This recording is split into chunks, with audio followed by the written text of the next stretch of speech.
Saludos, feliz sábado y bendiciones, hermanos, a todos los que, como siempre, acostumbran a unirse a nosotros y si se unió por primera vez, pues como quiera, saludos también a ustedes. Estamos muy contentos y agradecidos de que Dios nos haya dado la oportunidad de compartir con ustedes lo que va a ser nuestra penúltima lección de este folleto nuevo que estuvimos considerando, titulado La Revelación de Jesucristo. Voy a pedir no solamente que yo los salude, sino que también que Carlos los pueda saludar. Así que por acá está Jonathan y allá nuestro hermano Carlos. Adelante, Carlos. Saludos.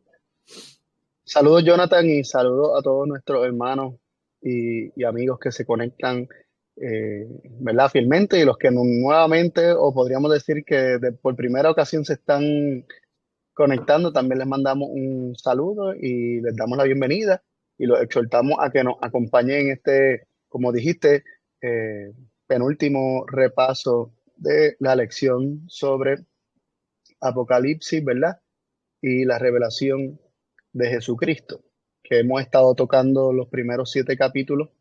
Eh, ya estamos en el sexto capítulo, ¿verdad? Y estamos en los últimos, no los últimos, el cuarto, el quinto, el sexto sello, que es la lección que nos toca, ¿verdad? Y la última sería de los 144,000 sellados, que sería la semana que viene. Así que estén por ahí pendientes también para que reciban la bendición de esas lecciones. Y de paso, ¿verdad? Les queremos anticipar que pronto se avecina una lección nueva. Esperamos en Dios poder estar compartiéndola con cada uno de ustedes en breve, o sea, en varias semanas o en la semana que viene, si es posible. Así que por ahí permanezcan pendientes, ¿verdad? Para que puedan tener su folleto y unirse a nosotros en estos estudios que realizamos de la palabra de Dios semanalmente. Así que gracias, Carlos, ¿verdad? Por hacer ese anuncio. Así que pendiente en los canales pertinentes de Tiempo de Reunión, de modo que puedan descargar esa lección y poder estudiarla juntamente con nosotros, que la hemos de comenzar ahora en el mes de octubre. Así que pendientes también a ese lanzamiento. Bueno, hoy nos corresponde la lección número 13, titulada Cuarto, Quinto y Sexto Sello. Nuestra lección número 13. Así que nada, vamos a seguir estudiando y aprendiendo de la palabra de Dios juntos, pero antes, como es de costumbre, voy a pedir que todos aquellos que puedan pues me acompañen en reverencia para orar por esta lección. Oremos. Padre, gracias por tu bendición, gracias por la oportunidad que nos da de compartir tu palabra, de estudiar juntos, de repasar todas las cosas que hemos aprendido mediante estas lecciones. Nuevamente agradeciéndote, Padre, por las bendiciones, la palabra que has dado para nosotros poder aprender. Y ahora, de manera especial, pedimos, Padre, tu Espíritu para comprender cada una de estas preguntas, cada una de estas respuestas, cada uno de estos textos, Padre, a fin de que, entendiéndolo, podamos aplicarlo, podamos comprenderlo y estar más preparados, Padre, para tu pronto regreso y también para compartir estas buenas nuevas con aquellos que aún no las conocen. Nada, que tu Espíritu sea sobre nosotros. Estas cosas las pedimos en el nombre de Jesús. Amén. Amén. Bueno, voy a ir presentando la pantalla y le doy el espacio ahí a Carlos para que pueda presentar esta lección. Bueno, hermanos, como les habíamos dicho, esta lección va a ser sobre el cuarto, quinto y sexto sello, específicamente basado en Apocalipsis capítulo 6, ¿verdad? Viendo algunos versículos de Apocalipsis capítulo 6. Así que para comenzar, vamos a la primera pregunta del folleto. Y la primera pregunta dice, ¿qué vio Juan al abrirse el cuarto sello? Y los versículos que se nos dan son Apocalipsis 6, versículos 7 y el 8, que dicen así. Y cuando abrió el cuarto sello, oí la voz del cuarto ser viviente que decía, ven y mira. Y miré, y aquí un caballo pálido, y el que estaba sentado sobre él tenía por nombre Muerte, y el infierno le seguía. Y le fue dada potestad sobre la cuarta parte de la tierra, para matar con espada, con hambre, con mortandad y con las fieras de la tierra. La pregunta es, ¿qué vio Juan al abrirse el sello? Y la respuesta vendría siendo que miré y vio un caballo pálido. Algunas versiones puede ser que digan un caballo amarillo, Este, hay algunas versiones que podrían decir verde. Este, y la discrepancia es porque el color es un verde decolorado, ¿no? Un verde claro, un verde pálido. Eh, y es interesante que la palabra, ¿verdad? Para este color, ¿verdad? Está asociada con la palabra cloro, ¿verdad? La palabra en griego que se utiliza para decolorar, ¿no? Y, es muy interesante este caballo, y el jinete, ¿no? El Ujú. caballo pálido y un jinete que está sentado, que tenía un nombre interesante, que esa va a ser la próxima pregunta. Vamos para Ujú. allá, Jonathan. Sí, y la próxima pregunta es que cuál era el nombre del que lo montaba y quién le seguía. Y aquí revela que Apocalipsis 6:8 dice, y miré, y aquí un caballo pálido que lo acabamos de leer, ¿verdad? Dice que estaba sentado sobre él, el que estaba sentado sobre él tenía por nombre muerte y el infierno le seguía. Así que vemos, ¿verdad? Siguiendo añadiendo el texto, que el que estaba montado sobre el caballo es la muerte y le sigue el infierno, ¿verdad? Y vamos a seguir ampliando sobre esto en las próximas preguntas. Sí. A mí me llama la atención, Jonathan, que cómo está asociada la muerte y el infierno, cómo van en conjunto. Ujú. Cómo cuando es destruido uno, es destruido el otro, que más adelante lo vamos a mencionar, cómo, cómo se presenta, eh, como uno siguiendo al otro, ¿no? Como estando sujeto, ¿va? Como siendo uno podríamos decir, la cabeza o el líder del otro, ¿no? Ujú. Y, y esto está interesante. Vamos a la próxima pregunta. La pregunta número 3 dice, ¿cómo es este jinete, ¿verdad? O la muerte, aquel que tiene el nombre de muerte considerado por Cristo? Para esto leemos en 1 Corintios 15, 25 y 26. Dice, porque es menester que él reine hasta que haya puesto a todos sus enemigos debajo de sus pies, y el postrer enemigo que será destruido es la muerte. Así que la muerte es considerada un enemigo como un enemigo de Cristo. Este que reine hasta que haya puesto a todos sus enemigos debajo de sus pies se refiere a Cristo, y el postrer enemigo que será destruido es la muerte. Así que la muerte es enemiga de Cristo. Y, y es interesante, antes de continuar con las otras preguntas que pertenecen a la pregunta 3, eh, tenemos que, ¿verdad? O sentimos la necesidad de hacer la salvedad que, que este cuarto sello, aunque describe, ¿verdad? Y eso es la aclaración que queremos hacer, eh, podríamos decir eventos, describe circunstancias que están asociadas a la Edad Media, ¿no? A un periodo histórico donde, donde hubo mucha oscuridad, donde hubo mucha muerte, eh, donde hubo mucha enfermedad, donde hubo mucha persecución, ¿no? Eh, y, y si bien eso ocurrió en un periodo, en el pasado, queremos, ¿verdad? También considerar que también tiene elementos que nos pueden servir para entender también eventos que han de ocurrir, ¿verdad? Porque la historia se repite y siempre hay un mensaje ¿verdad? En la palabra de Dios acerca de, o sea, hay un mensaje para los tiempos actuales, aun cuando las circunstancias que se describen, pues, apliquen a un periodo histórico en particular del pasado. Tenemos que considerar que también tiene un mensaje para nosotros hoy en día, porque las cosas que son escritas y descritas, del pasado, es para nuestro beneficio, para que nosotros las apliquemos hoy en día y nos las apliquemos a nosotros. Así que, habiendo dicho eso, consideremos el cuarto, quinto y sexto sello, no solamente como periodo histórico, sino como conteniendo información que nos van a ser útiles hoy, no solamente para poder saber que el Señor, conoce el fin desde el principio, y que el Señor sabe cómo es que actúa eh, el enemigo y sabe librar también a los suyos, y tiene sabiduría plena en cuanto a todas estas cosas, sino que también que nos las revela, para que nosotros podamos recibir estos mensajes y de alguna manera ser beneficiados por ellos. Ok, ¿cómo es considerado por Cristo la muerte? Como enemiga, ¿no? El último enemigo que será destruido es la muerte. La muerte es destruido. ¿Cómo es que esto ocurre? ¿Cómo es que la muerte es destruida? En 1 Corintios 15, 54 al 56 nos dice: y cuando esto corruptible se haya vestido de incorrupción y esto mortal se haya vestido de inmortalidad, entonces se cumplirá la palabra que está escrita: sorbida es la muerte en victoria. ¿Dónde está, oh muerte, tu aguijón? ¿Dónde, oh sepulcro, tu victoria? El aguijón de la muerte es el pecado, y el poder del pecado es la ley.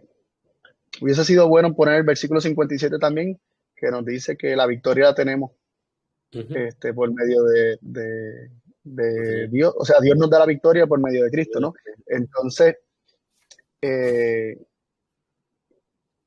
el pecado y, y la muerte, ¿verdad? La muerte específicamente son destruidas. La muerte y el pecado y la muerte, podríamos decir, eh, el sepulcro o el infierno también es destruido, ¿verdad? Vimos en las preguntas anteriores, vimos que el jinete que se llama muerte le sigue el infierno, o la palabra es el sepulcro.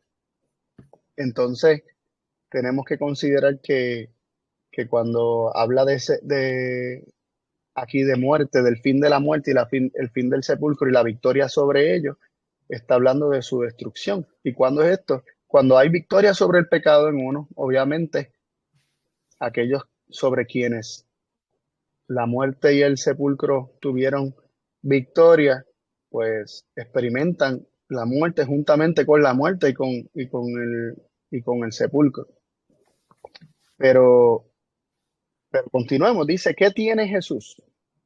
Jesús tiene, ahí nos dice en Apocalipsis 1:18, las llaves de la muerte y del infierno.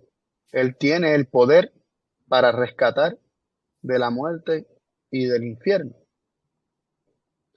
Y hasta cuándo, nos hace la pregunta: ¿hasta cuándo los impíos existirán y cómo son destruidos? Y se nos cita Apocalipsis 20, 13 y 14 en la lección, pero podrían leer el capítulo 20 completo y se nos presenta que, que después de los 1000 años, el mal dará a los muertos que estaban en él, como dice el versículo 13, y la muerte y el infierno dieron los muertos que estaban en ellos y fueron juzgados cada uno según sus obras, y la muerte y el infierno fueron lanzados en el lago de fuego. Y esta es la segunda muerte. La muerte y el infierno dejarán de existir, la muerte y el infierno dejarán de ser cuando no haya más muerte, cuando desaparezca para siempre la muerte. Esa es la segunda muerte, la muerte que es para siempre, la desaparición, la inexistencia eterna de la muerte y del infierno. Y todos aquellos que experimentan esa segunda muerte morirán para siempre juntamente con la muerte y con el infierno. Vamos a la próxima pregunta. Claro. La próxima pregunta dice sobre cuánto se les dio la potestad y qué poder se le dio sobre ellos. Y cuando leemos el versículo 8 de Apocalipsis, se dice: y miré, vamos a leer la parte final, y les fue dada potestad sobre la cuarta parte de la tierra para matar con espada, con hambre, con mortandad y con las fieras de la tierra. Y se nos pide, ¿no?, que comparemos este texto con Lucas 21 del 10 al 11 y el 16 al 18, y también luego vamos a leer Mateo. Pero Lucas dice: entonces les dijo, se levantará nación contra nación y reino contra reino, y habrá grandes terremotos en varios lugares, y hambres y pestilencias, y habrá terror y grandes señales del cielo, y seréis entregados aún por vuestros padres y hermanos y parientes y amigos, y matarán a algunos de vosotros, y seréis aborrecidos de todos por causa de mi nombre, pero ni un cabello de vuestra cabeza perecerá. Y es interesante, ¿no?, porque también se asocia este elemento a la sangre derramada desde el justo Abel, ¿verdad? Jesús mencionó hasta Zacarías, ¿no? Y es interesante porque incluso en el caso de Caín y Abel, estamos hablando de un hermano contra otro hermano. ¿Verdad? La pelea de un hermano contra otro hermano. Y estamos viendo aquí, como mencionó Lucas capítulo 21, es ser entregado aún por padres, ser entregado aún por hermanos, por parientes y por amigos, ¿verdad? Y nada, solamente para terminar el otro texto, antes de considerar otros comentarios, en Mateo 24, 7 al 8, ¿verdad? ¿Cómo son llamadas estas señales por Cristo? Porque se levantará nación contra nación y reino contra reino, y será hambre y pestilencia y terremoto en muchos lugares, y todo esto será principio de dolores, ¿no? Cristo le llama a esto, a estas señales, principios de dolores. Pero me llama mucho la atención este elemento, ¿no? De cómo, por varias razones, que creo que se atienden en preguntas futuras, espero no adelantarme, pero sea por desconocimiento de Dios, sea por el testimonio, ¿no? que dan los hijos de Dios, que naturalmente todo lo que es de Cristo, pues Satanás se levanta en contra de eso, levanta persecución, incluso de aquellos parientes cercanos a nosotros y amigos cercanos. Carlos, no sé si quieras mencionar algo sobre eso. Sí, este jinete aparece como, ¿verdad? Llamado muerte, aparece como teniendo potestad sobre la cuarta parte de la tierra, eh, y el poder que se le da sobre esa cuarta parte de la tierra es para matar con espada, con hambre, con mortandad y con las fieras de la tierra. Es como que él tiene el poder. Pero vemos que esta hambre, esta pestilencia, este tipo de cosas son consecuencia de que se levante nación contra nación y reino contra reino. Y vemos ahí que lo primero que se presenta es que se levanta nación contra nación y reino contra reino. Entonces, ¿cómo la muerte tiene el poder sobre la cuarta parte de la tierra, sino creando guerras para que los hombres se maten entre sí mismos y haciendo que unos hermanos se maten entre ellos? Porque a fin de cuentas todos somos hermanos, somos descendientes de unos mismos padres y bajo Dios seríamos hermanos. Y, y vemos que el incitar a que las naciones se levanten unas contra otras, que unos hombres se levanten unos contra otros, que en familia se levanten unos contra otros, esto produce muerte, pero también vemos que hay una consecuencia de la guerra y de este luchar que se manifiesta en terremotos, hambres, pestilencias, terror. Tanto Lucas 21 como Mateo presenta esa secuencia, ¿no? Una nación contra otra nación y luego terremoto, hambre, pestilencia y terror, ¿verdad? Y ocurre lo mismo. Así que vemos que lo principal aquí, cómo tiene acceso la muerte a los hombres, incitando a los hombres a hacerse guerra unos con los otros. eh, y de ahí se produce todo lo demás, ¿no? Como consecuencia de la guerra. Y dice que estos son principios de dolores. Gracias, Carlos. No sé si quieras aprovechar por ahí mismo y pasar a la pregunta número 5. ¿Para quiénes son esos castigos? Esos castigos que aparecen descritos allí, ¿verdad? Como hambre, pestilencia, ¿verdad?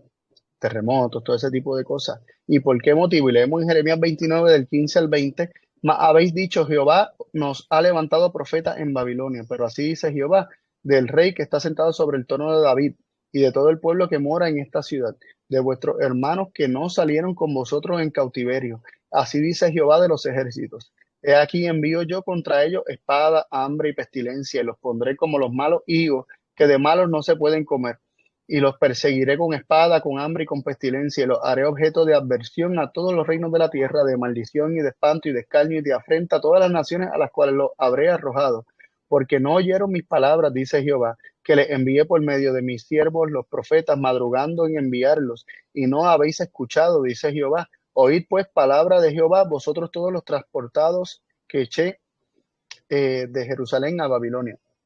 Esto es bien interesante porque los castigos son sobre el pueblo de Dios. Los castigos principales son aquellos que dicen ser pueblo de Dios, aquellos que tienen por sobrenombre judío, aquellos que dicen ser judíos y no lo son, sino que son sinagoga de Satanás, aquellos que son perseguidores y asesinos de sus hermanos, aquellos, como bien estuvimos viendo, que eran ¿verdad? Y yo creo que más adelante se comenta, este, aquellos que matan, que son culpables de la muerte de Abel desde la muerte de Abel hasta el profeta Ujú. Zacarías. Aquí está hablando específicamente sobre las consecuencias que el Señor le advirtió a su pueblo y prácticamente está citando las mismas palabras que aparecen allá en Levítico 26, donde se le advierte de las consecuencias de no oír su voz, de no recibir su pacto Ujú. y de todo lo que les vendría. Y cita exactamente las mismas palabras: espada, hambre, pestilencia, este, y el cautiverio, todo eso. eh, y se cita como las consecuencias de no oír las palabras de Jehová, desechando la palabra de los profetas y de sus enviados, ¿no? Entonces, eh, vemos que en primera instancia, estas maldiciones, por decirlo así, estas consecuencias, eh, estas, estas muertes, ¿verdad? Eh, Están dirigidas hacia aquellos que dicen ser el pueblo de Dios, pero rechazan su palabra, rechazan el escuchar su voz y atesorar sus palabras. Sí, no, leo esto y evidentemente vienen a mi mente varias imágenes, ¿no? De momentos de la historia cuando se ve el pueblo de Dios rechazando su palabra.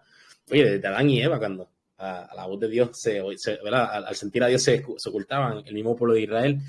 Pero yéndonos al contexto de Apocalipsis, me acuerda el mensaje a la iglesia de la Odisea, ¿no? También en cierto punto, porque estamos hablando de personas que se creen, que se sienten que están bien, pero evidentemente están rechazando, están ignorando la buena palabra de verdad, porque creen que no tienen ningún tipo de necesidad. La entienden que ya han sido enriquecidos, que no tienen ningún tipo de necesidad, y se le hace una invitación a recibir la buena palabra de Dios y su justicia.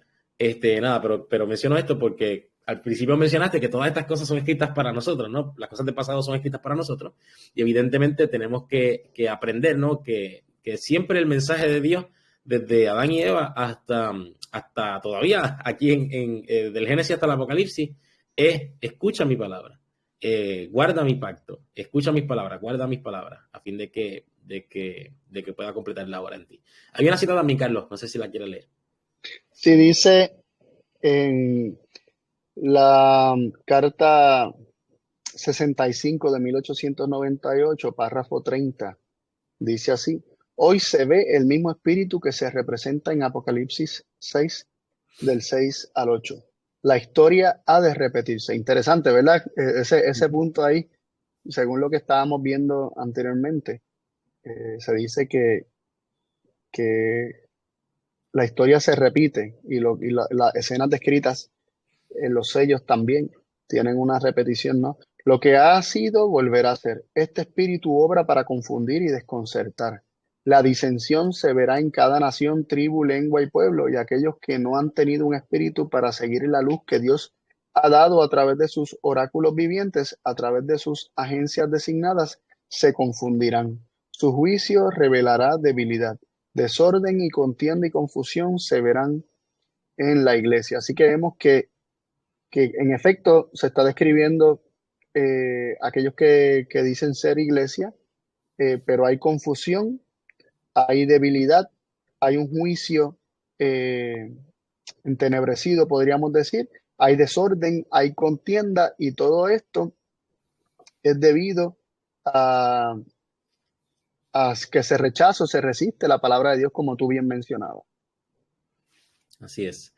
Bueno, y pasando a la pregunta número 6, se nos pregunta cómo es que va a llegar este castigo, ¿no? ¿Cómo es que llega este castigo? Y cuando leemos Ezequiel, capítulo 21, versículos 30 al 32, dice: la volveré a su vaina, en el lugar donde te criaste, en la tierra donde has vivido, te juzgaré y derramaré sobre ti mi ira.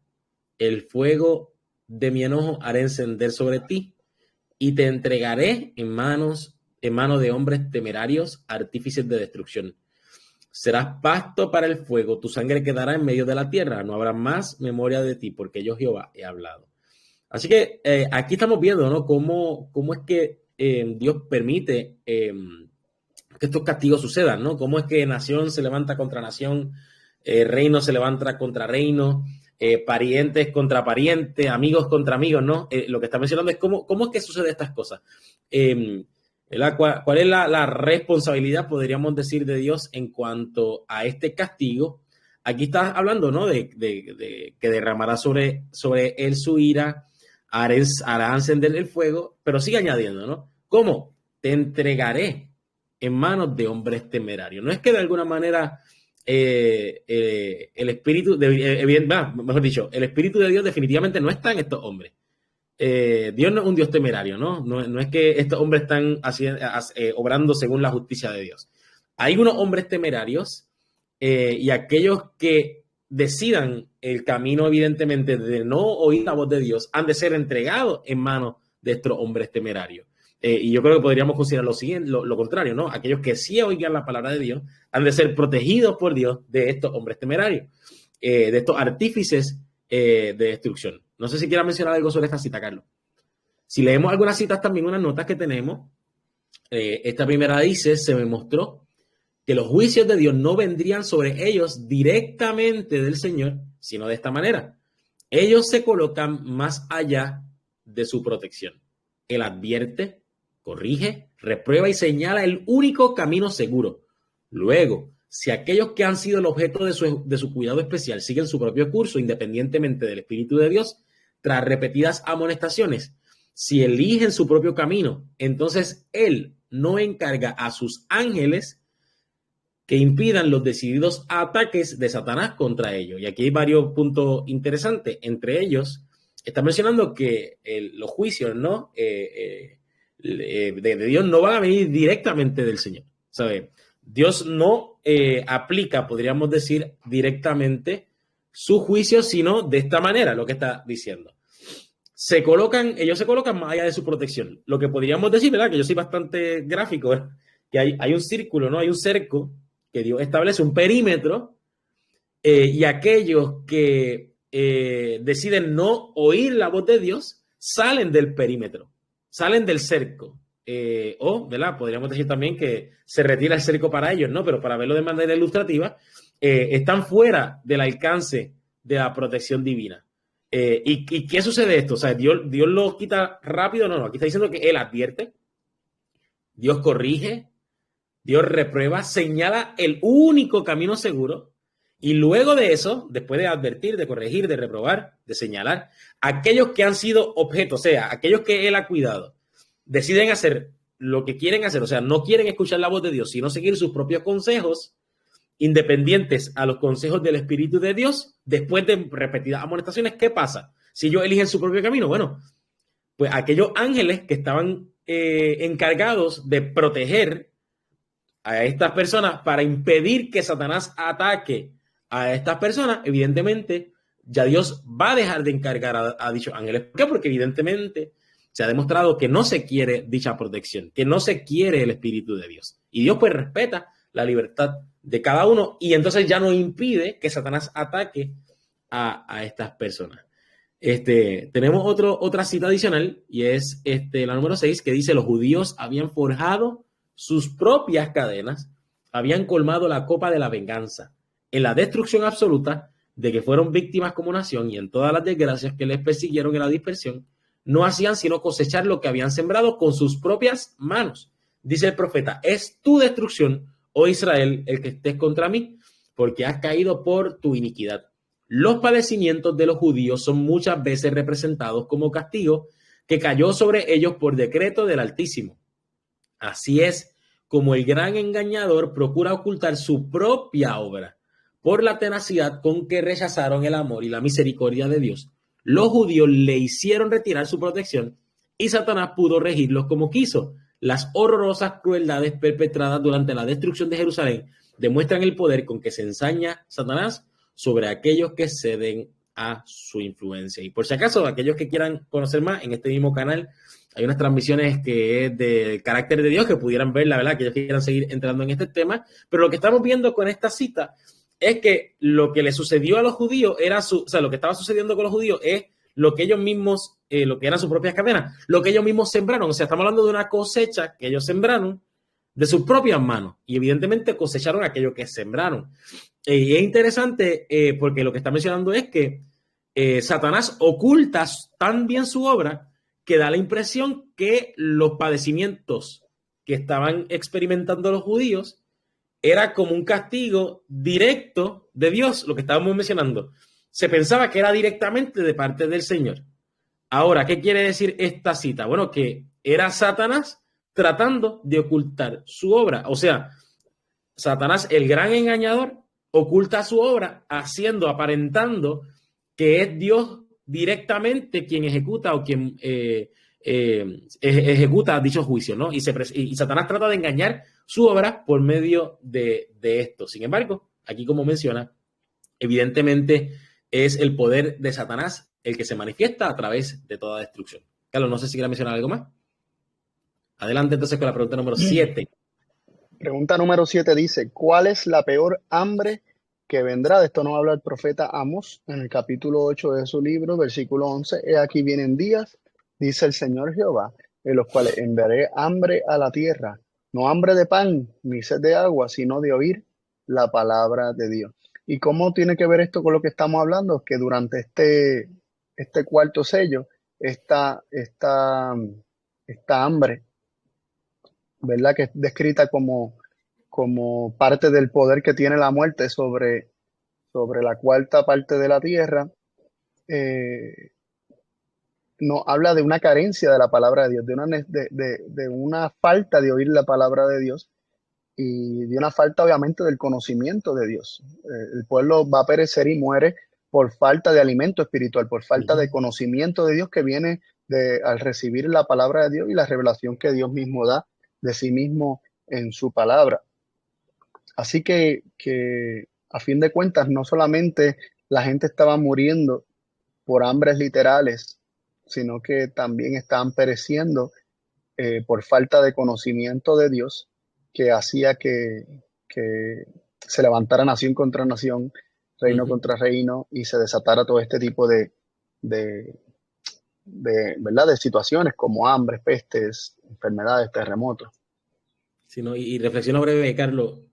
Muchas veces cuando uno ve tales padecimientos que suceden, a veces uno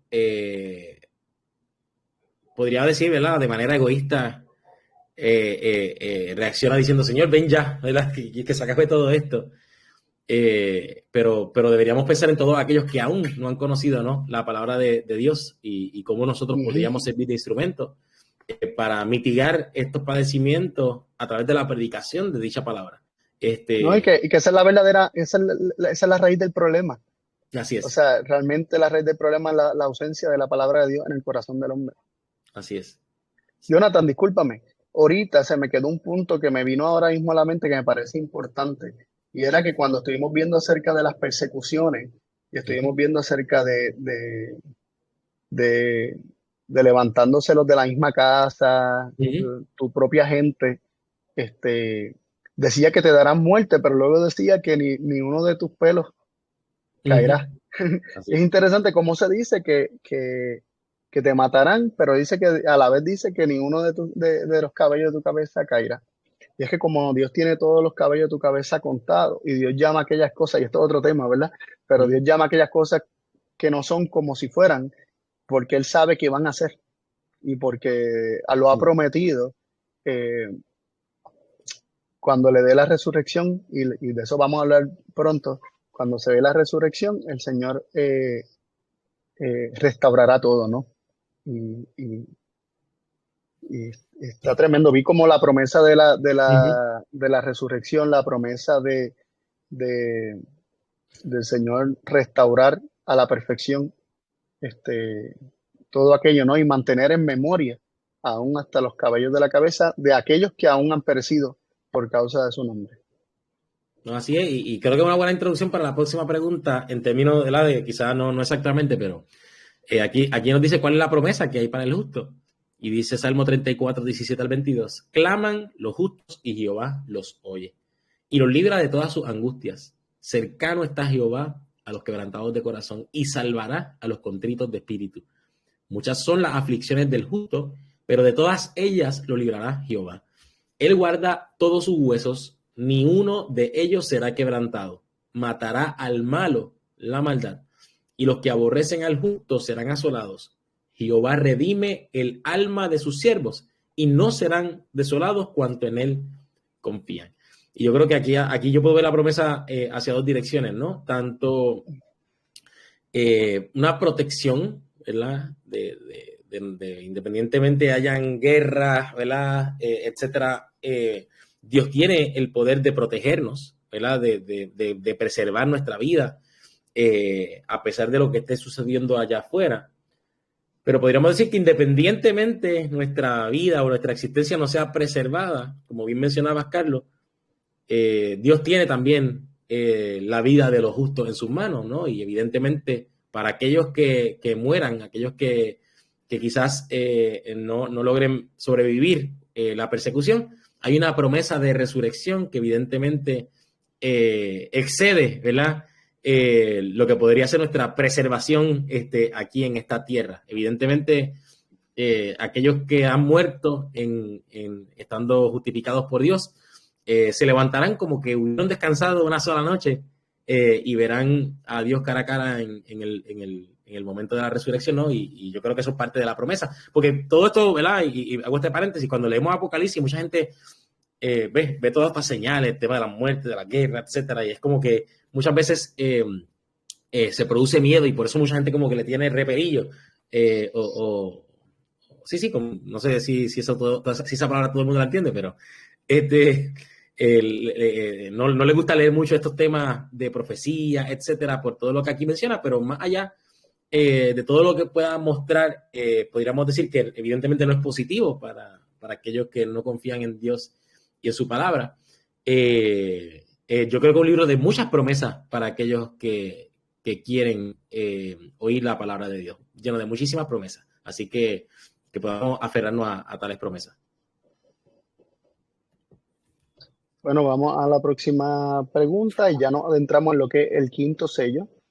Así que leemos la pregunta 9 que dice, ¿qué vio Juan al abrirse el quinto sello? ¿Dónde se encuentran aquellos que murieron? Y leemos el versículo 9 de Apocalipsis 6. Y cuando abrió el quinto sello, vi debajo del altar las almas de los que habían sido muertos por causa de la palabra de Dios y por el testimonio de que ellos tenían. ¿Y qué es lo que ve Juan? Ve las almas de los que habían sido muertos y se encuentran, dice, debajo del altar.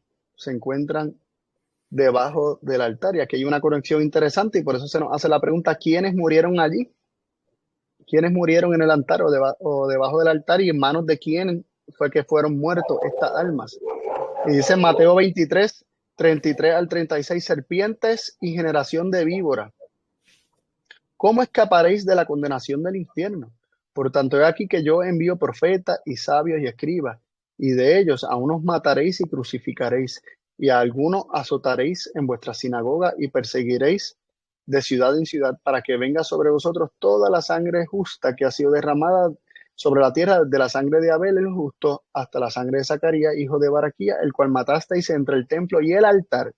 De cierto os digo que todo esto vendrá sobre esta generación. Así que vemos que es el profeso pueblo de Dios el que persigue, el que mata, el que derrama esta sangre en el altar. Así que estas almas que son vistas en el quinto sello son almas que fueron, ¿verdad? Que se les quitó la vida, son de aquellos que fueron muertos en manos del profeso pueblo de Dios.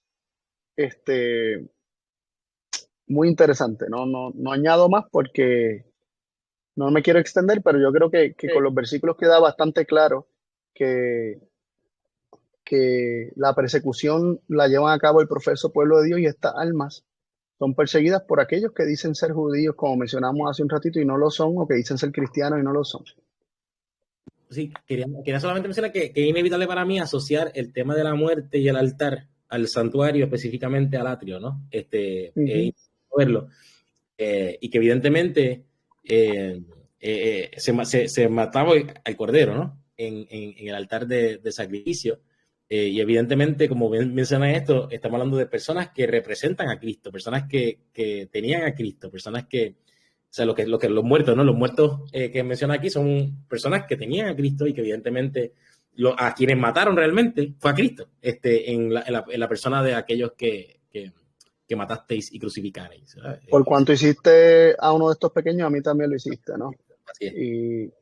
Y también es interesante porque estas personas, y yo creo que posiblemente sea la próxima pregunta, pero estas personas, profeso pueblo, siguen presentando sacrificios, aunque ya no sea de animales, sino de personas, siguen presentando sacrificios buscando de alguna manera aplacar a su Dios o expiar sus culpas y sus pecados. Muestran un celo profundo en este tipo de persecución, eh, y lo ven como si fuera el sacrificio que están ofreciendo a Dios, pero vemos que la obra que están haciendo es la obra del enemigo. Nada. Continuamos con la próxima pregunta porque posiblemente se siga amplificando este punto. Así es, pregunta en qué momento ha ocurrido. Y dice, el hermano entregará la muerte al hermano y el padre al hijo, y los hijos se levantarán contra sus padres y los harán morir. Y seréis aborrecidos de todos por causa de mi nombre, mas el que perseverare hasta el fin, será salvo. No, o sea, lo veo como una extensión, ¿verdad? Digo yo porque menciona el que perseverare hasta el fin. Yo creo que, pero vemos que esto está ocurriendo hace mucho tiempo. O sea, yo creo que es que Sí. como se que extiende hasta.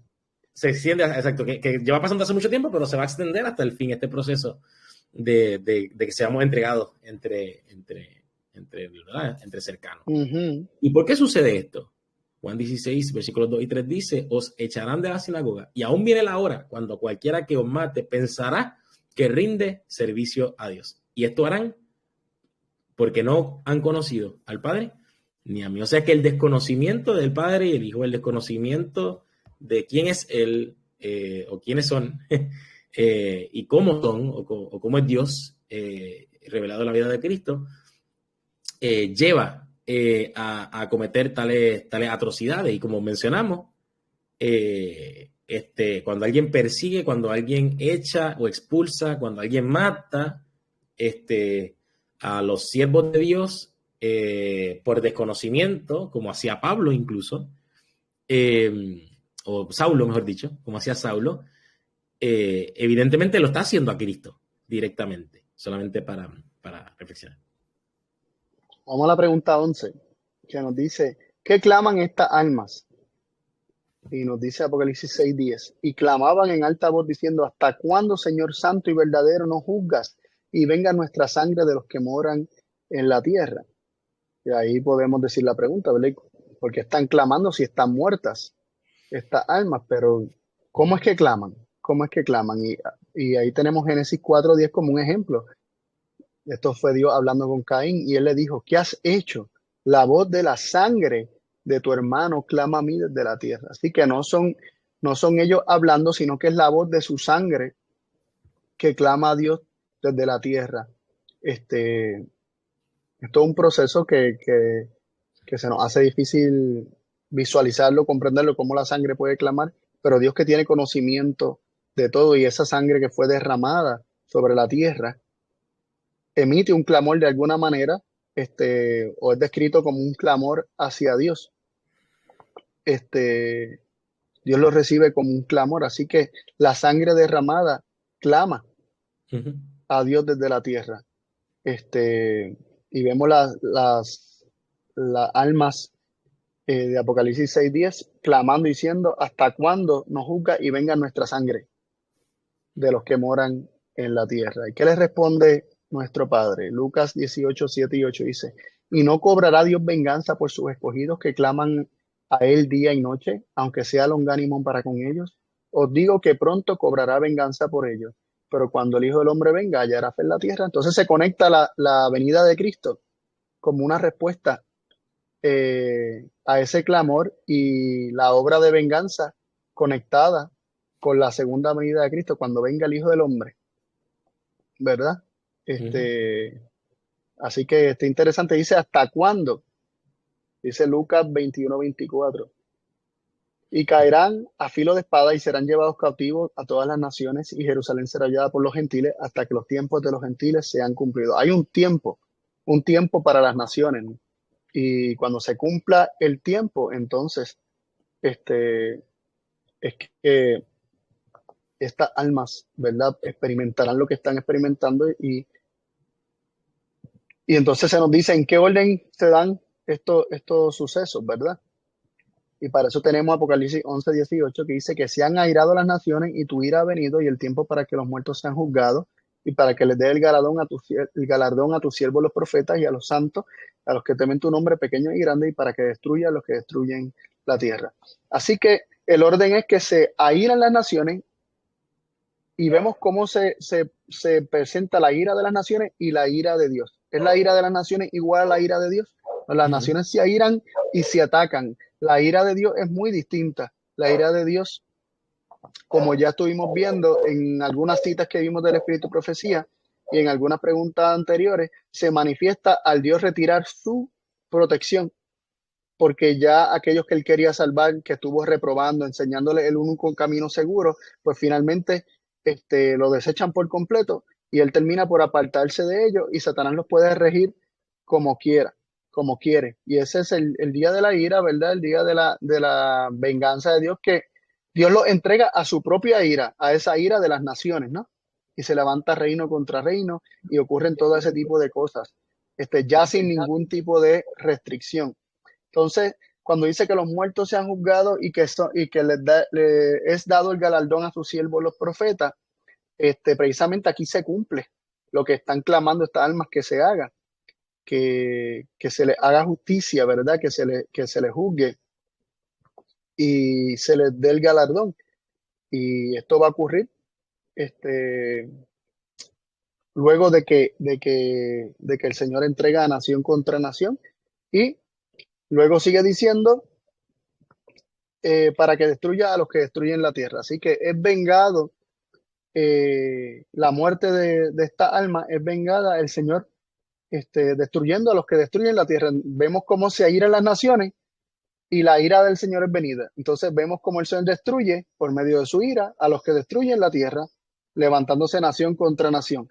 Así que cómo el Señor los destruye y cómo su ira es venida, el Señor entregándolos a las consecuencias sin ningún tipo de restricción, sin ningún tipo de protección de todas las consecuencias de sus acciones y sus elecciones. Vemos que ellos son los que destruyen la tierra, pero se describen los terremotos, la hambre, las pestes y todo tipo de eventos sobrenaturales que ocurren sobre la tierra, como destruyendo a los hombres que en ella están y que destruían la tierra. O sea, son las mismas acciones de los hombres que generan algo en la tierra, una destrucción en la tierra, que esa misma destrucción se les vuelve en contra y los destruye a ellos. ¿Verdad? Gracias, Carlos. Y quiero, ¿verdad? Ya como introducción para la próxima pregunta, considera que aquí ellos están preguntando hasta cuándo, ¿no? Hasta cuándo serán todas estas cosas. Y evidentemente esperarán, ¿no? Pero se les dice que se les da algo, ¿no? Se les da algo en el versículo 12, o sea, mientras ellos clamaban, se les dio algo mientras esperaban. ¿Y qué fue esto? Dice, y les fueron dadas vestiduras blancas a cada uno de ellos y se les fue dicho que reposasen todavía un poco de tiempo. O sea, ¿qué tenían que esperar? Hasta que se completaran sus consiervos y sus hermanos que también habían de ser muertos como ellos. Eso yo creo que confirma bastante lo que vimos, ¿no? Se extenderá hasta el fin del tiempo. Todavía faltan mártires, todavía quedan mártires por morir. Y lo que está diciendo es, tienen que esperar un poco más de tiempo hasta que se completen el número de los hermanos. Hay una cita sobre esto, quiero leerla. Dice, cuando fue abierto el quinto sello, Juan el revelador vio en visión debajo del altar al conjunto de los que habían sido muertos por la palabra de Dios y por el testimonio de Jesucristo. Después de esto, vinieron las escenas descritas en Apocalipsis 18, cuando los que son fieles y leales son llamados a salir de Babilonia. Carlos, no sé si quieras mencionar algo sobre esto. Sí, a mí me llama la atención el hecho de que las escenas del quinto sello, que tradicionalmente, ¿verdad?, entendemos como ciertos eventos descritos ahí como posteriores a la Edad Media y cayendo más o menos con el periodo de la Reforma, este, se nos presenta el quinto sello, ¿verdad? Como describiendo esos eventos, pero a la vez aquí la sierva del Señor nos dice que cuando se abre el quinto sello, justo después de que se abre el quinto sello, vienen las escenas descritas en Apocalipsis 18, que también la sierva del Señor nos presenta que son eventos que han de ocurrir, que es una repetición del mensaje de los tres ángeles, posterior a 1844. Entonces ahí vemos como un cumplimiento futuro, ¿verdad? Eh, estas escenas descritas en el quinto sello. Así que el quinto sello también es para nosotros, así como los mensajes de cada una de las iglesias, ¿verdad? Las siete iglesias describe y nos da ¿verdad? Un mensaje para nosotros que nos podemos aplicar hoy en día. También, como mencionaba la sierva también hace en algunos slides atrás, en alguna cita que leímos, se nos presentaba que lo que ha sido será. Entonces, y la Ujú. historia se ha de repetir nuevamente. Así que estos mensajes de los sellos también son para nosotros y describen escenas también para nosotros. Y, viste, yo aplicándome lo que hemos leído hasta ahora, me pregunto, eh, ¿estoy siendo yo guarda de mi hermano o perseguidor de mi hermano? Ujú. Este, algo, ¿verdad? Sí. Para meditar. Vamos a No, la. y me hace esa pregunta, Carlos, discúlpame, es que a veces pensamos que hay medios o sombras dentro de la pregunta. Y la realidad es que solamente hay dos opciones. O soy guarda o soy perseguidor. No hay un término neutro. No hay alguien que ni lo guardo ni lo persigo. No, no. O lo persigues o lo guardas. O facilitamos o obstaculizamos, ¿no? No hay punto medio. Y la siguiente pregunta dice, ¿qué promesa hay para quienes pasen por esta experiencia, ¿verdad? De ser perseguidos, de experimentar el martirio.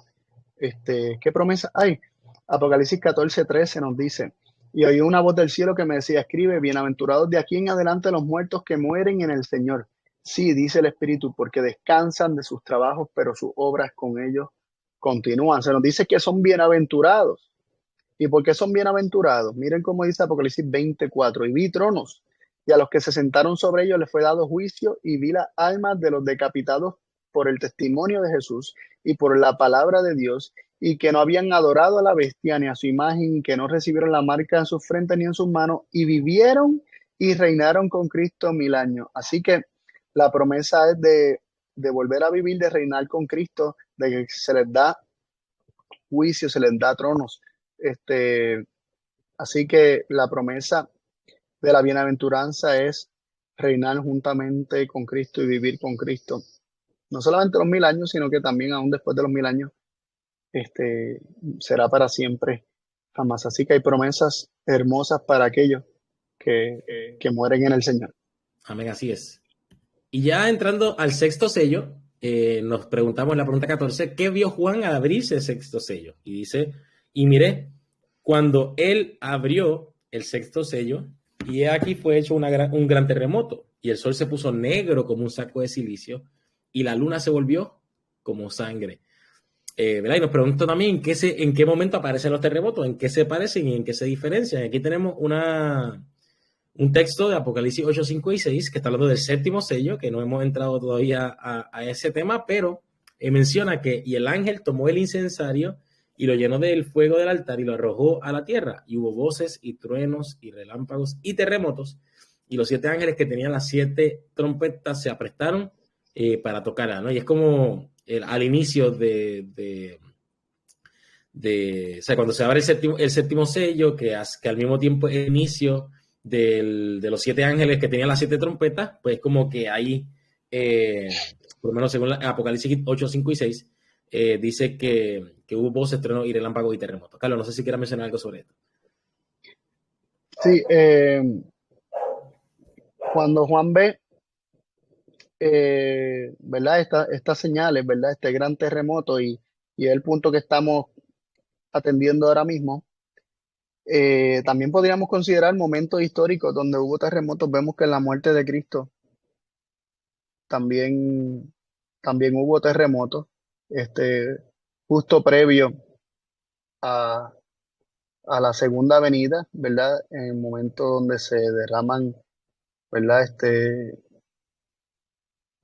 ¿Verdad? Donde podríamos decir que se toma el incensario y se arroja en la tierra, ¿verdad? Ese fuego del altar que se mete en el incensario, que enciende el incienso y que quema ese aroma arrojado sobre la tierra, que tiene mucha significancia y no estoy del todo, no entiendo del todo la significancia, creo en varias posibilidades. O sea, que implica que ese ángel toma el incensario, lo llena de fuego del altar y lo arroja en la tierra. Eh, no estoy del todo seguro, pero o sea, que me llama la atención ese acto de arrojar eh, el incensario a la tierra. Algunos dicen que la obra que se describe la obra de intercesión como cesando, esa obra de intercesión deteniéndose. Sin embargo, me viene a la mente un evento histórico que está registrado en la Biblia, que hubo un momento donde el pueblo estaba experimentando plagas y Moisés le dice a Aarón, o sea, Dios le había dicho, deja que que yo los consuma, apártanse del pueblo. Y Moisés le dijo a Aarón, vete y busca el incensario y expía o hace expiación al pueblo o por el pueblo. Y dice que Aarón pasó con el incensario corriendo entre las multitudes y estaba expiando o reconciliando al pueblo. Y dice que Aarón se paró entre los vivos y los muertos. Así que en lugar de ser este incienso de esta historia siendo ofrecido en el santuario, estaba siendo ofrecido delante del pueblo, implicando que este incensario, ¿verdad? Y este incienso realmente tenía como propósito reconciliar al pueblo, porque es hacia el pueblo, no fue hacia Dios que se le presentó este olor, sino al pueblo, para que el pueblo fuera reconciliado a Dios. Y no sé si este ángel precisamente está haciendo alusión a ese incienso que es dado a la tierra para reconciliar al pueblo, siendo el incienso un símbolo de los méritos de Cristo, ¿no? Y una revelación del carácter de Dios en Cristo Jesús siendo dado a la tierra. Este, y seguido de esto, ¿verdad? Se presentan los ángeles teniendo las 7 trompetas prestas para tocarlo. Así que es muy interesante, ¿no? Considerar estas cosas o si realmente está diciendo que la obra de intercesión cesó y que llegó ya a su fin la obra de intercesión. No sé, ustedes coméntenos ahí en la lección si entienden que puede tener alguna otra aplicación. Nosotros estamos compartiendo, no lo sabemos todo y estamos aprendiendo. Somos estudiantes de la Biblia que todavía están estudiándola y considerando el significado o sea, el significado o varios significados que pudiera tener estos textos. Así que muy, muy interesante, este, ¿verdad? Considerar estas cosas. Y vamos a la próxima pregunta para continuar. Nos dice la pregunta número 15: ¿qué pasó con las lumbreras del cielo? ¿Qué es lo que sucede con las lumbreras del cielo? Apocalipsis 6, del 12 al 14 nos dice, y miré cuando él abrió el sexto sello y aquí que fue hecho un gran terremoto y el sol se puso negro como un saco de silicio y la luna se puso toda como sangre. Y las estrellas del cielo cayeron sobre la tierra, como la higuera echa sus higos cuando es movida de gran viento. Y el cielo se apartó como un libro que es envuelto y todo monte y las islas fueron movidas de sus lugares. La pregunta particular es qué pasó con las lumbreras. Las lumbreras nos dicen que el sol se puso negro como un saco de silicio, la luna se puso toda como sangre y las estrellas del cielo cayeron sobre la tierra. Y, y primero se presenta el terremoto, luego se presenta la oscuridad eh, del sol, ¿verdad? La luna luego en sangre y las estrellas cayendo sobre la tierra. Y aunque esto tuvo un cumplimiento, podríamos decir, histórico y hasta secuencial en este mismo orden, ¿verdad? Tenemos el terremoto de Lisboa, tenemos el día oscuro, donde el sol se puso negro, esto es a finales del siglo XVIII, y la luna, esa misma noche, la luna fue vista como sangre, ¿no? Toda roja. Luego al siguiente siglo está la famosa caída de estrellas eh, en la década de los 1830, ¿verdad? Previo a 1844, bastante cerca.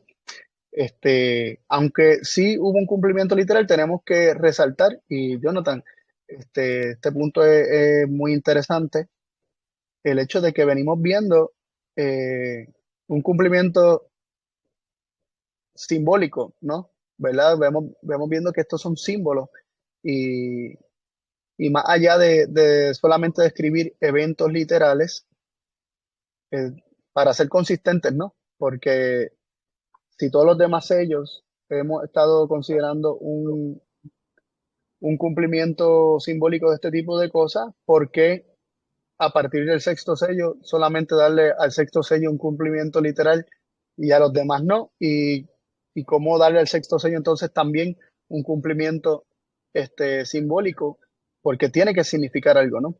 Entonces Joel 2, 28 y 32 lo citamos porque los eventos descritos aquí nos parece que también estaban eh, descritos y profetizados por Joel, que dice: y será que después de esto derramaré mi espíritu sobre toda carne, y profetizarán vuestros hijos y vuestras hijas, y vuestros viejos soñarán sueños, y vuestros mancebos verán visiones, y aún también sobre los siervos y sobre la sierva derramaré mi espíritu en aquellos días, y daré prodigios en el cielo y en la tierra, sangre y fuego y columnas de humo. El sol se tornará en tinieblas y la luna en sangre antes que venga el día grande y espantoso de Jehová. Y será que cualquiera que invocar el nombre de Jehová será salvo, porque en el monte de Sión y en Jerusalén habrá salvación, como Jehová lo ha dicho, y en los que quedaren, a los cuales Jehová habrá llamado. Y como capaz que dándole, ¿verdad? Como antesala a la próxima pregunta, se nos presenta el sol oscureciéndose y la luna poniéndose como sangre,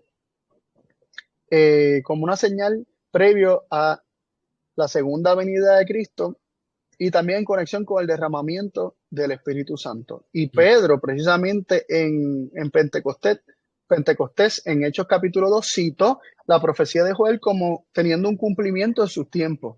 Y citó hasta la parte del sol oscureciéndose y la luna poniéndose Ujú. en sangre, ¿verdad? Como sangre. Y esto está en conexión a la cruz también, que sabemos que hubo oscuridad, ¿verdad? Ujú. No se nos describe como una sangre, ¿verdad? La luna como poniéndose en sangre, pero si Pedro lo está citando es porque aún en su tiempo dice que eso se cumplió y que eso estaba Ujú. ocurriendo, y que el derramamiento del Espíritu que se está mencionando en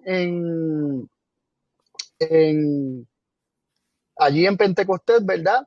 Eh, Era el cumplimiento de esta profecía, y también así será en los últimos días, cuando se habla en el sexto sello acerca del sol poniéndose negro y la Ujú. luna como sangre. Se nos está hablando también de un derramamiento del Espíritu Santo. Ujú. Este, y tendrá un cumplimiento aún más pleno justo antes del día del Señor, el día grande y espantoso de Jehová. Así que vemos su conexión con el tiempo de la crucifixión de Cristo, y vemos su Ujú. conexión con el derramamiento del Espíritu Santo en Pentecostés, y también con un tiempo donde, donde esto ocurrirá, ¿verdad?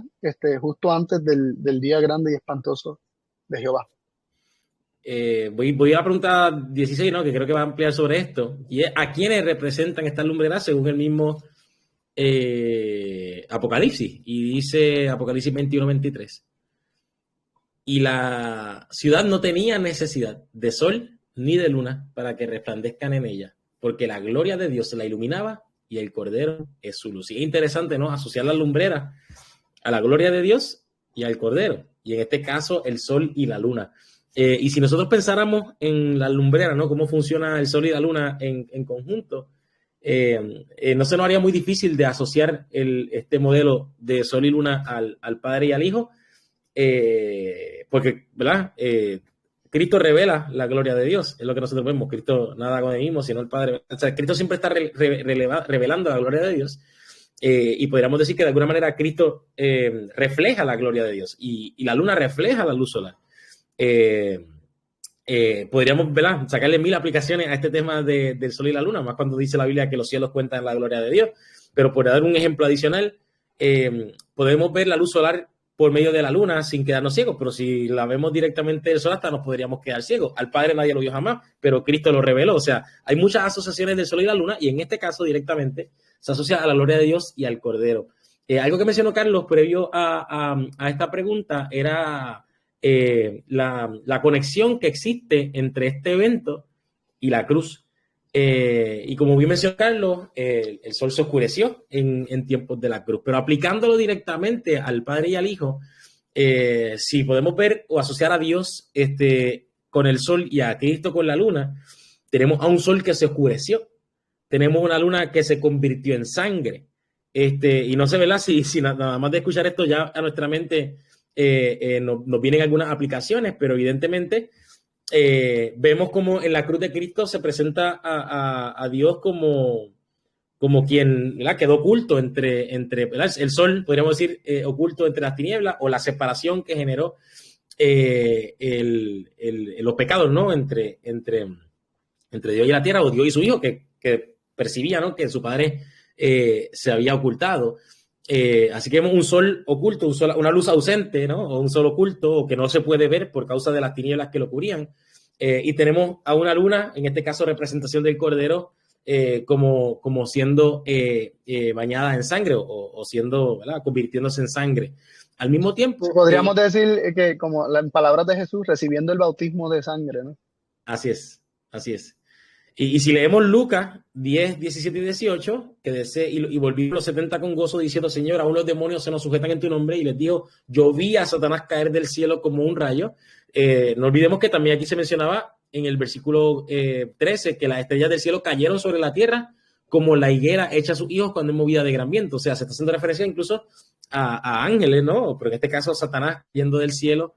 Y sabemos que en la cruz, de alguna manera, se podríamos decir que se cayó la cortina, ¿no? Que de alguna manera expuso a Satanás verdaderamente. Carlos, no sé si quieras mencionar algo más sobre esto, pero sé que hay muchas aplicaciones. Sí, no, la secuencia, ¿no? Vemos que habíamos visto que estaba el terremoto, la experiencia de la cruz, la muerte de Cristo, y vemos que a causa de eso el enemigo fue vencido, expulsado. Apocalipsis 12 lo presenta como siendo echado después de la muerte de Cristo. Y es bien interesante esto, ¿no? Porque quedó expuesto, estas estrellas caen, ¿no? Es lo que son los demonios y Satanás caen definitivamente, el dragón específicamente y todos aquellos que arrastró con su cola. Son expulsados, son expuestos, son echados fuera debido a la obra de la cruz. Pero esto se presenta en el sexto sello y es interesante que ¿verdad?, que la muerte de Cristo hubo un gran terremoto justo ahí cuando Jesús murió, y la cruz precisamente obtuvo la victoria, ¿verdad? Y da la victoria sobre Satanás, representa la victoria de Cristo sobre Satanás, aquel que venció, ¿verdad? O destruyó al que tenía, por medio de la muerte, destruyó al que tenía el imperio de la muerte. Entonces, ¿verdad? Reflexionamos para nosotros, ¿no?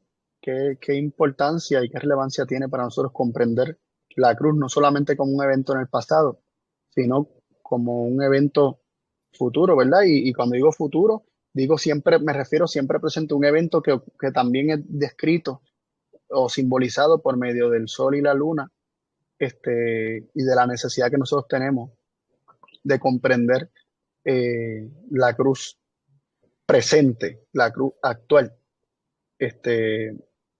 para que Satanás y sus mentiras sean echados fuera por completo de nuestra vida. Así que también hay otra aplicación, ¿verdad? Que es que estas estrellas cayendo ocasionen un dolor tan grande como, como, como el dolor de la cruz, ¿no? Ujú. Este, que nos podría hablar del dolor que el pecado siempre causó desde sus comienzos en el cielo, desde que Satanás con sus mentiras arrastró a la tercera parte de los ángeles originalmente. Esto causa ¿verdad? La cruz a Dios, un dolor profundo y por el pecado, pero, pero también vemos que las estrellas cayendo pueden ser símbolos, este, no solamente de los ángeles, sino también del pueblo de Dios en un sentido, no en este sentido, yo diría que en este sentido no aplica tanto, pero también vemos en Daniel 12 eh, que los entendidos resplandecerán como el resplandor del firmamento y como las estrellas, ¿verdad? Del cielo a perpetua eternidad, ¿verdad? Que se habla de los entendidos como estrellas también, así que, pero me parece que más bien serían esas estrellas que van a sustituir a esas que cayeron, ¿no? Ujú.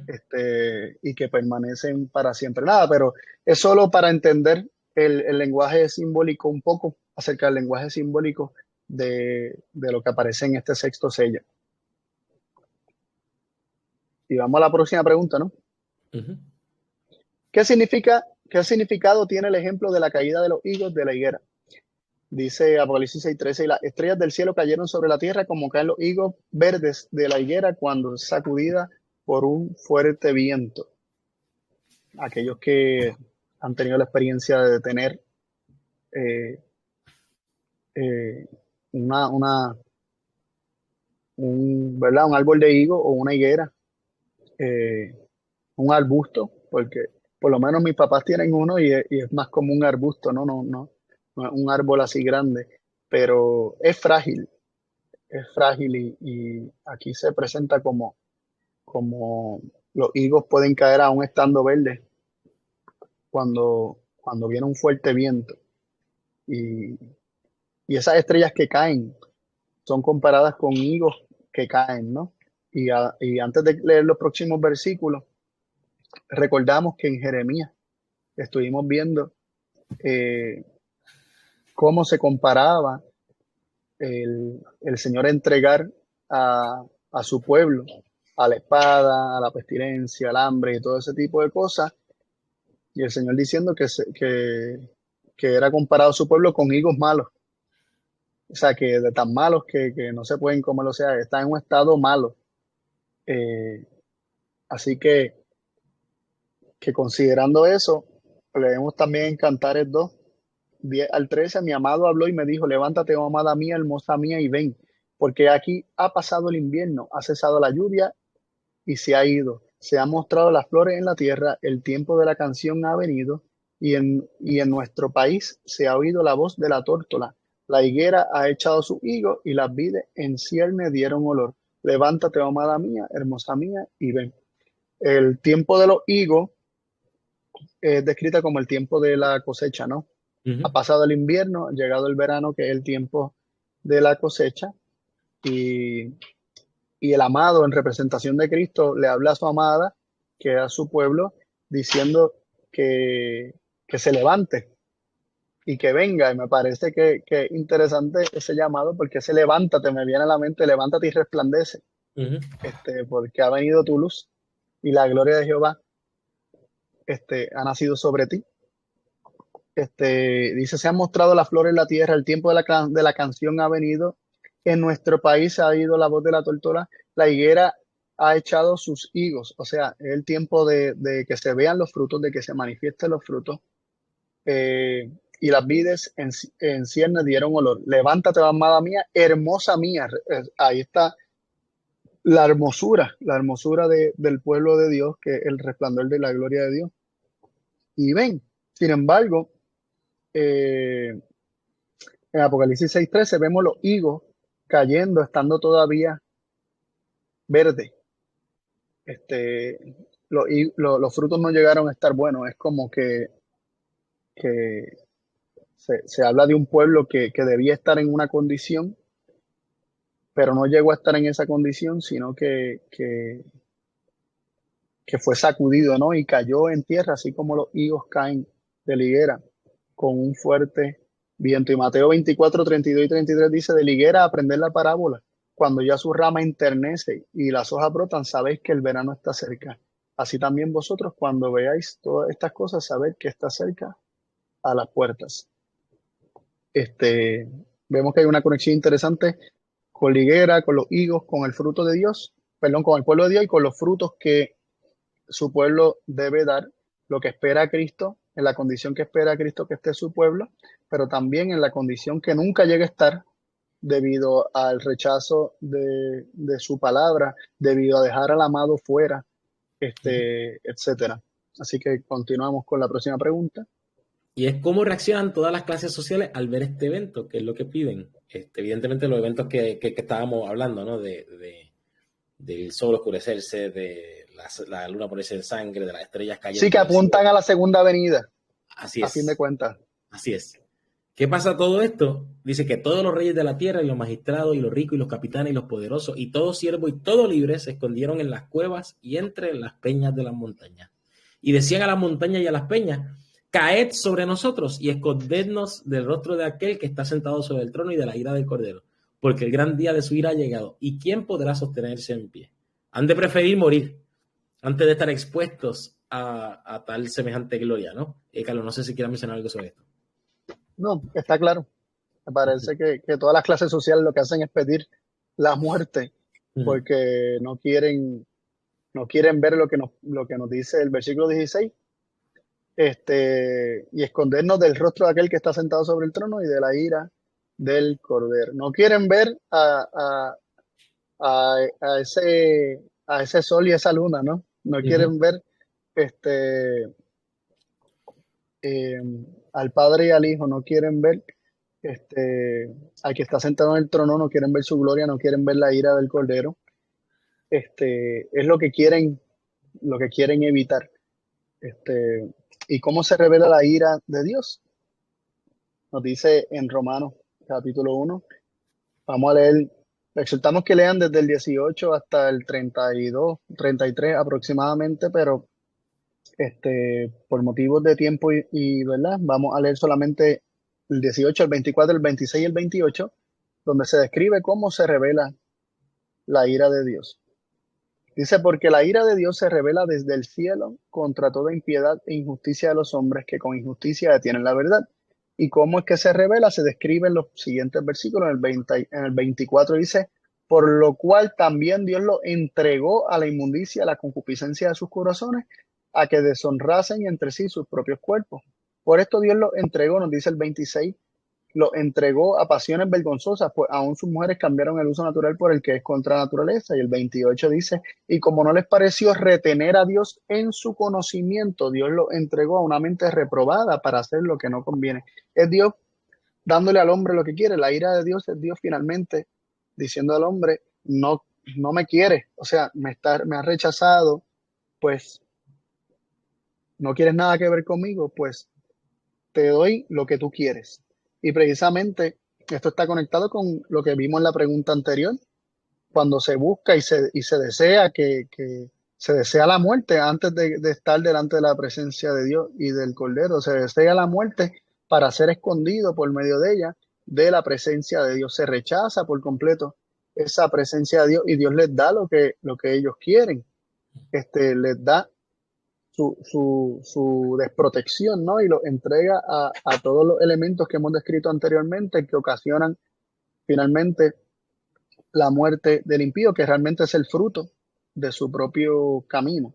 Y en Proverbios 1, 27 al 33 también se nos describe este proceso cuando dice, cuando viniere como una destrucción lo que teméis y vuestra calamidad llegare como un torbellino, cuando sobre vosotros viniere tribulación y angustia, entonces me llamarán y no responderé, me buscarán de mañana y no me hallarán, por cuanto aborrecieron la sabiduría y no escogieron el temor de Jehová, ni quisieron mi consejo y menospreciaron toda reprensión mía. Por tanto, comerán del fruto de su camino y serán hastiados de sus propios consejos, porque el descarrío de los ignorantes los matará, y la prosperidad de los necios los echará a perder. El que me oyere habitará confiadamente y vivirá reposado sin temor del mal. Aquí vemos claramente que hay una protección sobre aquellos que eligen escuchar la voz de Dios y, y vivirán en reposo sin temor del mal. Sin embargo, aquellos que rechazaron todo consejo, rechazaron toda amonestación, toda reprensión, toda instrucción de Dios, el Señor finalmente los deja tener el fruto de su camino y dice que se hastiarán de sus consejos y su propio descarrío, es decir, el apartarse del camino del Señor, es lo que lo termina matando.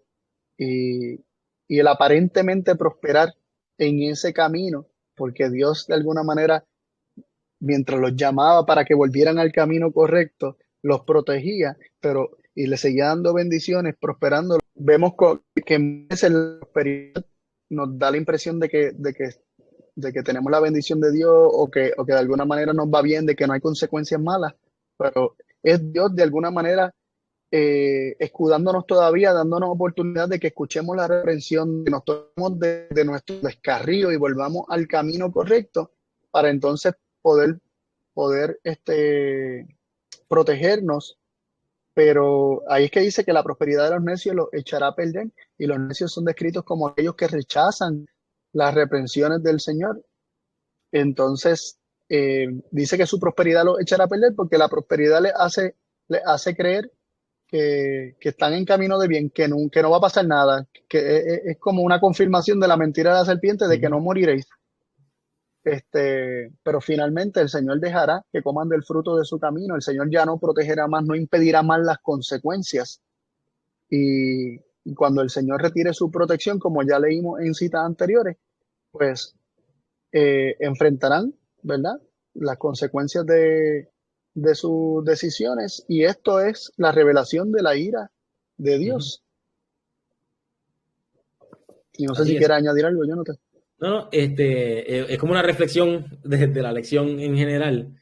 Y es que uno cuando lee todas estas cosas, y lo mencionaba ahorita, ¿no? Como que hay una tendencia de uno como que ignorar o dejar de pensar en estas cosas, ¿no? Porque a veces, como mencionaba, como que les causa malestar el ver estas cosas.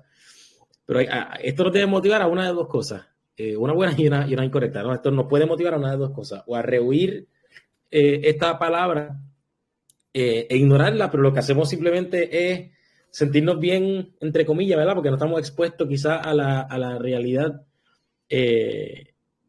pero sin poder evitar las consecuencias de aquellos que ignoran la palabra de Dios, por un lado, o por otro lado, no rehuir a la palabra de Dios, leer la verdad tal cual es, que evidentemente confronta, pero al mismo tiempo aferrarnos a las promesas que están incluidas dentro de esta palabra. Y aferrándonos a dichas promesas, hay un resultado hermoso, ¿verdad?, para todos aquellos que guarden esta palabra y que la consideren tal cual es. Y es que evidentemente han de ser protegidos, han de ser cercados por la protección divina, han de ser resucitados todos aquellos que mueran por causa del reino, y hemos de vivir para siempre con nuestro gran Padre Dios y nuestro gran hermano Jesucristo. Y es tremendo porque la promesa, a fin de cuentas, aun cuando experimentemos persecución, angustia, y hasta podríamos decir que experimentemos el martirio, la promesa ahí, según lo último que leímos en Proverbios 1, es reposo y no tendremos temor del mal. O sea, libres de miedo y reposados totalmente en Dios. Se me parece un poquito a los pacientes, y aquí está la paciencia de los santos, los que guardan los mandamientos de Dios y tienen la fe de Jesús. Así es.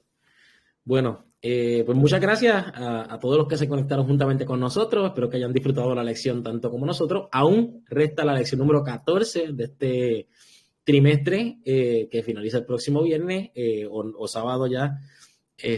Así que pido de manera especial que ¿verdad?, podamos seguir orando por este proyecto, y como ya Carlos también había mencionado, pendientes próximamente a lo que va a ser la nueva lección que hemos de compartir en los próximos días a través de los canales pertinentes de Tiempo de reunión. Bueno, esto fue todo por hoy. Voy a pedirle a Carlos si es posible que nos despida con una oración. Ok, oramos. Padre, alabado y glorificado sea tu nombre, Dios. Te damos las gracias porque nos permitiste repasar ciertos aspectos de estos mensajes. Sabemos que hay mucho más para estudiar, mucho más para aprender, para seguir escudriñando tu palabra concerniente a estas cosas y concerniente a toda la revelación que tú nos has dado por medio de Jesucristo.